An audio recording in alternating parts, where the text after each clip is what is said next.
அடாடாடா, இவர் ஊதுறதா இந்த பொண்ணு ஆடுறதையும் பாக்குறப்ப தில்லானா மோகனாம் பள்ளி சிவாஜியும் பத்மினியும் பார்த்த மாதிரி இருக்கா? தில்லானா மோகனாம்பாள் படம் பாத்திருக்கியா நீ? இல்ல.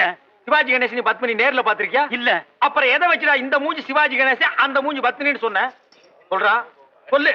போல சொல்றியா? ஐயாவா? நான் என்ன கிழவனா? தம்பி சொல்றேன் தம்பி, இவருதான் சொல்ல சொன்னாரு. ஆட்டம் நடக்கிற ஊருக்கெல்லாம் வா, 10 ரூபா தர்றேன், இந்த மாதிரி போன் பேசி அதுலயும் அந்த தவுலுக்காரன் காதல் விடுற மாதிரி சொல்லுன்னு அவருதானே சொல்ல சொன்னாரு. நீ போ. ஏன் உனக்கு இந்த வேலை? நீ வாங்குற இந்த 10-5 பிச்சைக்கு இது தேவைதானா? ஒரு விளம்பரம். என்னடா விளம்பரம்? அந்த சினிமாக்காரங்க தான் அப்படி செய்யறாங்க. தனக்கு தானே வால் போஸ்ட் அடிச்சு செவுத்த நார வைக்கிறாங்க. ஒண்ணுமே கிடைக்கலன்னா பிறந்த நாள் கொண்டாடுறாங்க. அதாவது 33 வயசுக்கு மேல போறானுங்கன்னா போக மாட்டாங்கிறானுங்க. அதே 33 தான் நிக்கிறானுங்க. இவனுக்கு தான் பிறந்தானுங்களா இந்தியாவுல?